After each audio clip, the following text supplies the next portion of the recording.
Humans are unisexual and viviparous.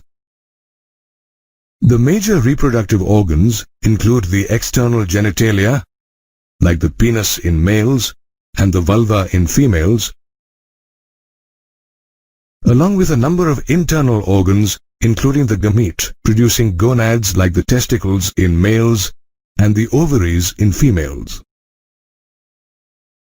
Let us learn about the organs of the male reproductive system. The male reproductive system is located in the pelvic region.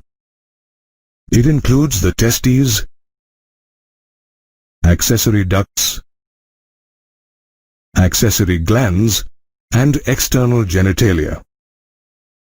The testes are covered by a sac-like protuberance of skin and muscles called the scrotum. The scrotum lies between the penis and the anus. The testes need to be at a temperature of 2 to 2.5 degrees less than the body temperature to produce sperms.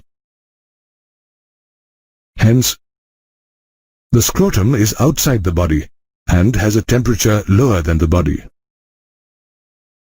The testes are oval in shape, with a length of about 4 to 5 centimeters and a width of about 2 to 3 centimeters. The testes are surrounded by a tough connective tissue capsule called the tunica albuginea. Each testes has 250 compartments called testicular lobules.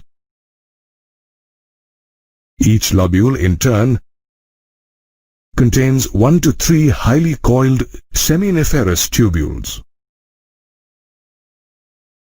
The lining of each seminiferous tubule is called the germinal epithelium and contains the male germ cells known as the spermatogonia and Sertoli cells. The male germ cells undergo meiotic division to form mature sperm cells. This process is called spermatogenesis. The Sertoli cells provide nutrition to the germ cells. The regions outside the seminiferous tubules contain blood capillaries and nerve fibers, and small groups of large glandular cells are called interstitial cells or Leydig cells. Leydig cells synthesize and secrete testicular hormones called androgens. Reti testis, vasa efferentia, epididymis, and vas deferens are the male accessory ducts. The rete testis is a network of ductules formed by the seminiferous tubules. Vasa efferentia are ciliated ductules that arise from the rete testis. They collect sperms and transfer them to the epididymis. The epididymis is a long, narrow, highly coiled tubule present along the posterior surface of the testis. It is divided into 3 parts: anterior, caput epididymis; middle, corpus epididymis; and posterior, cauda epididymis. The epididymis stores the sperms temporarily and nourishes them. The epididymis leads to vas deferens that ascends into the abdomen and curves around the ureter and loops over the urinary bladder. It extends backwards and receives the duct from the seminal vesicle and finally opens into the urethra as an ejaculatory duct. The neck of the urinary bladder, ejaculatory duct, and prostate gland open into the urethra or urinogenital canal.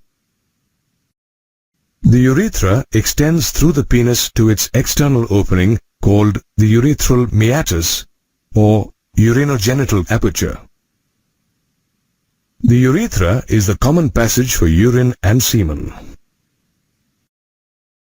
The male accessory glands include a pair of seminal vesicles, a prostate, and a pair of bulbourethral glands.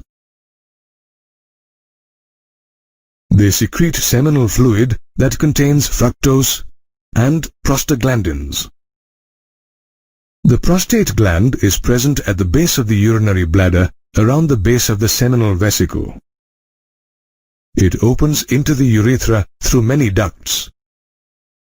The prostatic fluid contains calcium, citrate, and phosphate ions. The bulbourethral glands or Cowper's glands are pea-sized structures lying posterior to the prostate gland and at the base of the penis. Their secretions help in the lubrication of the penis. The external genitalia in males is called the penis. The penis is a copulatory organ and is covered by a loose sheath of skin. The skin that hangs over the tip of the penis is known as the prepuce or foreskin. It is made up of special tissues like corpora cavernosa and corpus spongiosum. The tip of the penis, covered by the prepuce, is called the glans penis. The penis, urethra, vas deferens, and Cowper's gland together help in copulation and in the deposition of sperm